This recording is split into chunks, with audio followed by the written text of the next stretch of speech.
আসসালামু আলাইকুম। এখন শুনবেন সংবাদ শিরোনাম। বহুল কাঙ্ক্ষিত ত্রয়োদশ জাতীয় সংসদের স্পিকার হাফিজ উদ্দিন ডেপুটি কায়সার কামাল শপথ পড়ালেন রাষ্ট্রপতি। বাংলাদেশে আবারও শুরু হলো গণতান্ত্রিক যাত্রা। অধিবেশনের প্রথম ভাষণেই বললেন প্রধানমন্ত্রী, তর্ক বিতর্ক আর জাতীয় সমস্যা সমাধানে কেন্দ্রবিন্দু হবে সংসদ। গুরুত্বপূর্ণ ইস্যুতে বিরোধী মতামতকে গুরুত্ব দেয়া হবে, প্রত্যাশা জামায়াতের। জুলাই সনদ বাস্তবায়নে সোচ্চার থাকবে 11 দল।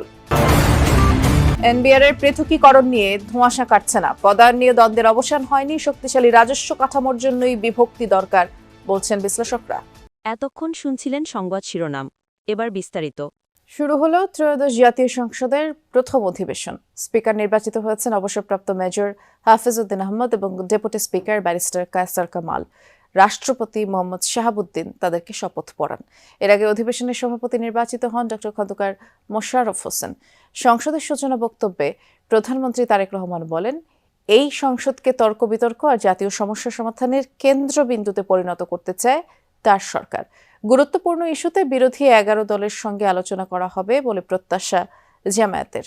বাংলাদেশের গণতান্ত্রিক পথ চলার এক নতুন অধ্যায়ের সূচনা। ত্রয়োদশ জাতীয় সংসদের প্রথম অধিবেশন শুরু হয় বেলা 11টায়। অধিবেশনের শুরুতেই বক্তব্য রাখেন প্রধানমন্ত্রী তারেক রহমান। শুরুতেই জুলাই আন্দোলনে হতাহতদেরকে স্মরণ করেন তিনি। বলেন, আজ থেকে বাংলাদেশে আবারও শুরু হলো গণতান্ত্রিক যাত্রা।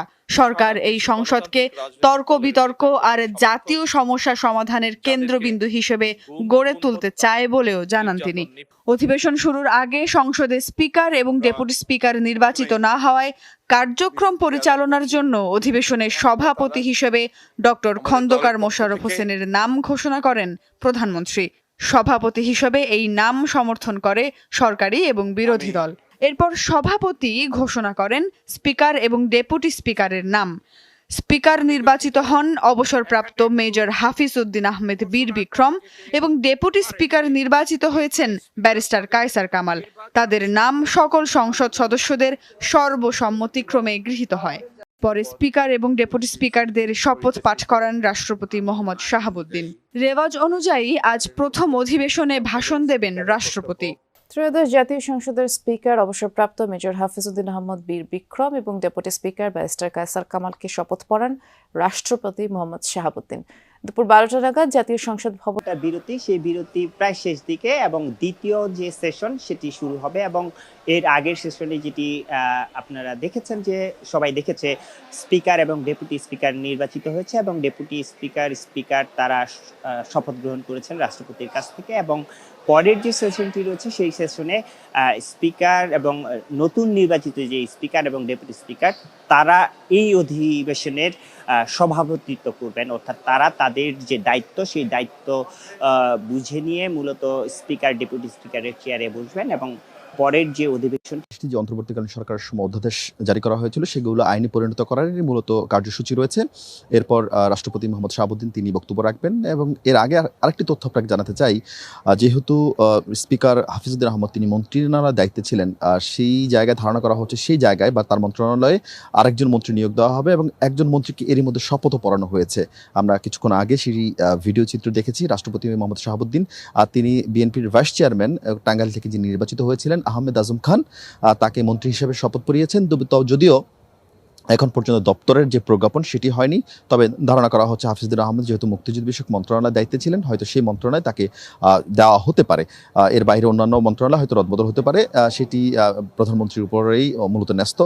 এর বাইরে যারা সংসদ সদস্য হিসেবে এখন ভিতরে অবস্থান করছেন তারা আমাদেরকে যেমনটা জানাচ্ছেন যে সংসদের উপনেতা এখনও নির্বাচিত হয়নি, যেহেতু এটির একেবারেই খুব একটা আইনি বাধ্যবাধকতা নেই। তবে বেশ যেই কয়েকটি সংসদ এর আগে হয়েছে সবগুলো সংসদেই সংসদ নেতার সঙ্গে সংসদের উপনেতা থাকেন, যেটি মূলত সংসদ থেকেই যেটি যারা সরকারি দল থাকে তারাই নির্বাচিত করে থাকেন। সেক্ষেত্রে দুজনের নাম বেশ আলোচনায় জন্ম দিয়েছে বা বেশ আলোচনা তৈরি হয়েছে। দুজনকে ঘিরে একজন বিএনপি স্থায়ী কমিটির সদস্য গয়েশ্বরচন্দ্র রায়, আরেকজন আব্দুল মঈন খান। এই দুজনের ভিতর এনবিআর পৃথকীকরণ নিয়ে তৈরি হয়েছে ধূম্রজাল। নীতি এবং ব্যবস্থাপনা এই দুই বিভাগের শীর্ষ পদে কে বসবেন মূলত তা নিয়েই বিতণ্ডা। অন্তর্বর্তী সরকার এনবিআরকে ভেঙে দুই ভাগ করে প্রজ্ঞাপন জারি করে। নতুন সরকার ক্ষমতা গ্রহণের পর সংস্কার উদ্যোগ এগিয়ে নিতে দৃশ্যমান উদ্যোগ গ্রহণ করেনি। তবে বুধবার এনবিআরে গিয়ে সার্বিক বিষয়ে খোঁজ নেন প্রধানমন্ত্রীর অর্থ পরিকল্পনা উপদেষ্টা। বিশ্লেষকরা বলছেন, শক্তিশালী রাজস্ব খাত সৃষ্টির লক্ষ্যেই বিভক্তি দরকার। অভ্যন্তরীণ আয়ের প্রধান উৎস জাতীয় রাজস্ব বোর্ড বা এনবিআর। এই খাত থেকে আদায় হয় মোট রাজস্বের 85%। সরকারের এই প্রতিষ্ঠানটির সক্ষমতা বৃদ্ধির জন্য চলমান আছে নানামুখী উদ্যোগ। রাজস্ব আদায় বৃদ্ধি এবং ব্যবস্থাপনা টেকসই করতে গেল বছর এনবিআর ভেঙে 2 ভাগ করে অন্তর্বর্তী সরকার। নীতি এবং ব্যবস্থাপনা এই 2 ভাগে বিভক্তি করে জারি করা হয় প্রজ্ঞাপন। নির্ধারণ করে দেয়া হয় 2 বিভাগের কাজের ক্ষেত্র। ব্যবস্থাপনা বিভাগ শুধু রাজস্ব আদায়, বদলি ও পদায়ন, বাজেট ব্যবস্থাপনা সহ কয়েকটি বিষয় নিয়ে কাজ করবে। আর নীতি বিভাগের তত্ত্বাবধানে রাখা হয় আয়কর, ভ্রমণ, কাস্টমস, আবগারি শুল্ক সহ পরিচালনা সংক্রান্ত নানা বিষয়। 2 বিভাগের প্রধান কে হবে তা নিয়ে তৈরি হয় বিতণ্ডা। পরে সংশোধন হয় প্রজ্ঞাপন, কাজের ধরন নির্ধারণ করে দেয় অন্তর্বর্তী সরকার। তারপরও স্বাভাবিক হয়নি সবকিছু।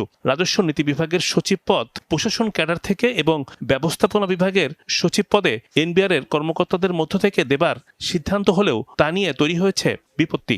আপত্তি দিচ্ছে একটি পক্ষ। নতুন সরকার ক্ষমতা নেবার পর এনবিআর পৃথকীকরণ নিয়ে দৃশ্যমান কোনো পদক্ষেপ নেই। তবে রাজস্ব আয় বৃদ্ধির স্বার্থে বিভক্তির বিকল্প নেই। রাজস্ব খাতের সার্বিক অবস্থা জানতে এনবিআর ভবনে গতকাল পরিদর্শন করেছেন প্রধানমন্ত্রীর অর্থ পরিকল্পনা উপদেষ্টা ডক্টর রাশেদ আল মাহমুদ তিতুমির। ইরানে চলমান যৌথ অভিযানে 1250 ছাড়ালো প্রাণহানির সংখ্যা। 12,000-এর বেশি মানুষ আহত হয়েছে। এর মাঝে যুক্তরাষ্ট্র ইসরায়েলের অভিযান অব্যাহত। দেশটির সামরিক বাহিনীর বিভিন্ন স্থাপনা লক্ষ্য করে হামলা চালানো হয়। বেশ কয়েকটি আকাশযান বিধ্বস্ত হওয়ার দাবি করেছে মার্কিন সেন্ট্রাল কমান্ড। হরমুজ প্রণালীতে IRGCর একাধিক নৌযান ধ্বংস হয়। এছাড়াও তেহরানে IRGC ও বাসিস ফোর্সের অবস্থান লক্ষ্য করে ড্রোন হামলা চালিয়েছে ইসরায়েল। এতে হতাহত হন বেশ কয়েকজন। বাবে ইসরায়েলে কয়েক দফায় ক্ষেপণাস্ত্র হামলা চালায় ইরানের রেভলিউশনারি গার্ড। এখন পর্যন্ত দেশটিতে 14 জনের মৃত্যুর খবর পাওয়া গেছে। তাছাড়া মধ্যপ্রাচ্যের ঘাঁটিগুলোয় চালানো ইরানি হামলায় 7 মার্কিন সেনা প্রাণ হারিয়েছেন। প্রতিবেশী দেশগুলোর সামরিক জ্বালানি স্থাপনায় ছোড়া মিসাইল ও ড্রোনের আঘাতে 37 জনের মৃত্যু হয়েছে, কয়েকশো মানুষ আহত হয়েছে, যার মধ্যে প্রবাসী বাংলাদেশিরাও রয়েছেন। নির্ধারিত সময়ে হচ্ছে না উইমেন্স বিপিএল এর প্রথম আসর। টুর্নামেন্টে পিছিয়ে নিয়ে জুলাই আয়োজনের সিদ্ধান্ত নিয়েছে বাংলাদেশ ক্রিকেট বোর্ড। বুধবার রাতে এক সংবাদ বিজ্ঞপ্তিতে বিসিবি জানায়, আগে যেখানে 4 থেকে 14 এপ্রিল টুর্নামেন্ট আয়োজনের পরিকল্পনা ছিল, এখন সেটি অনুষ্ঠিত হবে আগামী 10 থেকে 21 জুলাই। বোর্ডের ভাষ্যমতে বর্তমানে বৈশ্বিক পরিস্থিতি বিবেচনায় সম্ভাব্য ফ্র্যাঞ্চাইজি মালিক ও গুরুত্বপূর্ণ স্টেক হোল্ডারদের সঙ্গে আলোচনা করে টুর্নামেন্ট পিছিয়ে দেওয়ার সিদ্ধান্ত নেওয়া হয়েছে। সূচির পাশাপাশি ভেন্যুতেও পরিবর্তন এসেছে। প্রাথমিক পরিকল্পনায় ঢাকা চট্টগ্রামে ম্যাচ আয়োজনের কথা ছিল। নতুন সূচিতে সেই তালিকায় যুক্ত হয়েছে বগুড়াও। টুর্নামেন্টের নতুন পরিকল্পনা অনুযায়ী উদ্বোধনী অনুষ্ঠানের প্রথম ম্যাচ অনুষ্ঠিত হবে বগুড়ার শহীদ চান্দু স্টেডিয়ামে। এরপরের ম্যাচ চট্টগ্রামে 21 জুলাই মিরপুরের শেরেবাংলা জাতীয় ক্রিকেট স্টেডিয়ামে অনুষ্ঠিত হবে ফাইনাল।